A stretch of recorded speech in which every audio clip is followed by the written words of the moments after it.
I'm a fan of gold scalpers that avoid martingale strategy.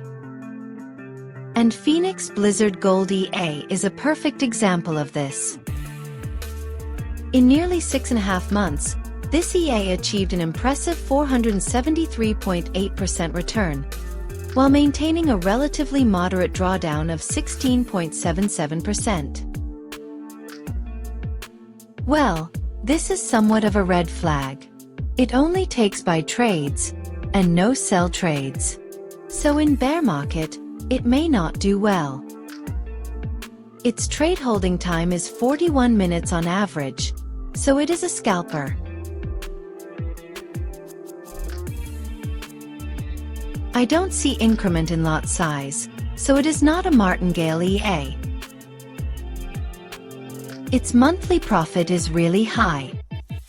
In November of 2024, it made 82.72%. Its monthly profit for this year ranges from 6% to 35%.